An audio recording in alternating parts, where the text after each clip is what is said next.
आज आपण ड्रायफ्रूट्स, घी, खारी, खोबरं, परत सुंठीची पावडर असं सगळं मिळून की नाही लाडू बनवणार आहोत.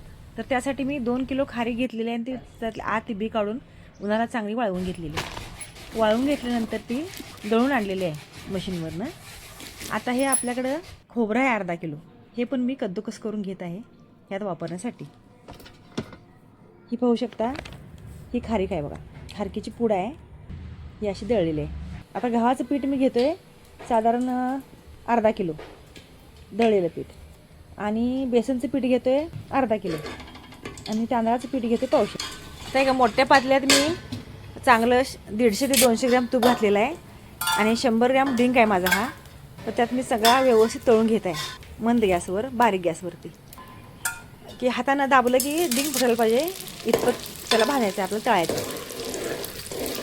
असा व्यवस्थित अगदी एकसारखा ह्याला, हे बघा, हा डिंक आपण तळून घेणार आहे तुपात.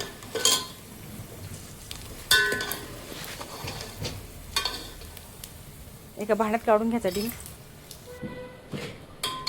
आता त्याच तुपात मी काय करते, गव्हाचं पीठ, तांदळाचं पीठ आणि बेसनचं पीठ, पूर्ण पीठ मी ह्या तुपात भाजून घेत आहे. साधारणपणे आपल्याला हे सगळं पूर्ण लाडू करण्यासाठी पावशेर आणि 350 ग्रॅम आपल्याला तूप लागलेलं आहे. हे पाहू शकता, पिठाचा रंग बघा आता कसा आहे, आणि भाजले तर कसा होतो. अगदी छानपैकी ह्याला गोल्डन कलर येईपर्यंत निवांत भाजायचं. हे बघा, हे पीठ बघा, हे पण गव्हाचंच आहे, हे भाजलेलं आहे आणि हे कच्चं आहे. त्यात उरलेलं पीठ पण आपण भाजून घेऊया. ह्याच पद्धतीने मी बेसनचं पीठ आणि तांदळाचं पीठ पण भाजून घेतो आहे.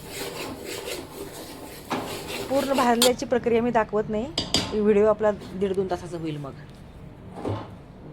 हे बघू शकता, आता ही पिठं व्यवस्थित भाजली आहेत.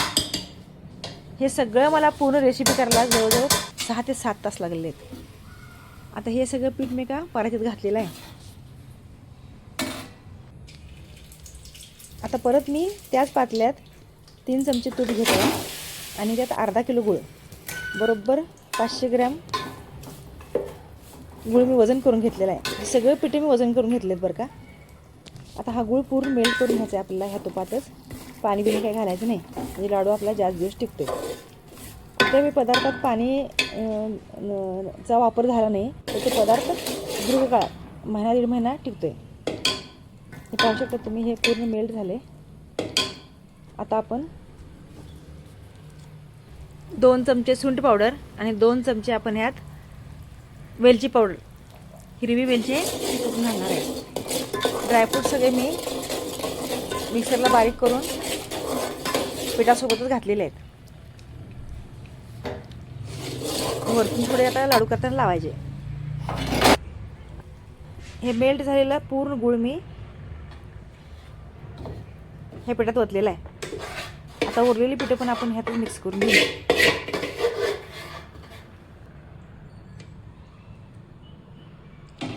बघू शकता तुम्ही, पिठाचा कलर किती सुंदर आलेला आहे.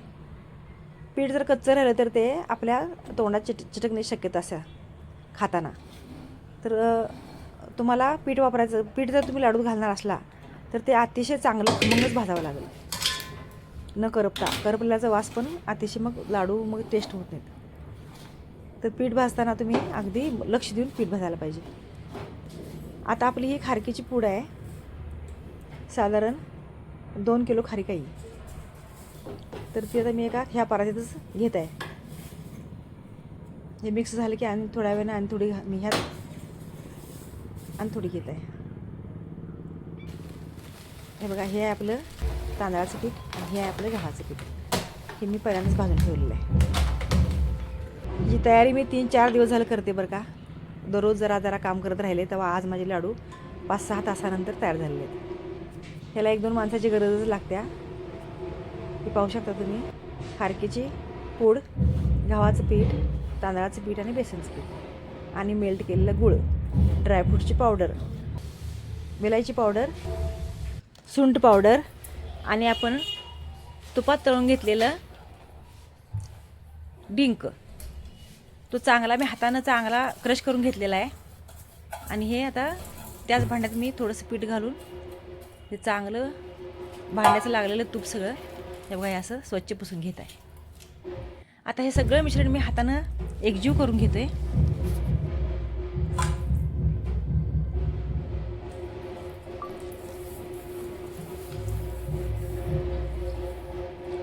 अतिशय पौष्टिक आणि अतिशय स्वादिष्ट असे लाडू तयार होतात.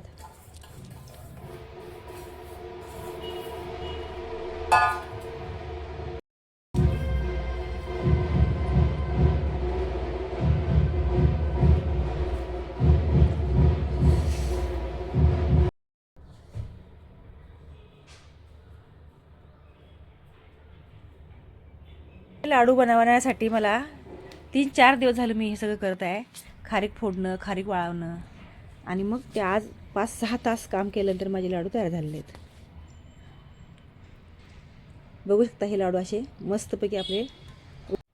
आता ड्रायफ्रूटची पूड आपण लाडवात घातलेलीच आहे, पण हे दिसायला चांगलं सांगून आणि वरून आपण आता हे असे ड्रायफ्रूट्स लावून घेत आहे.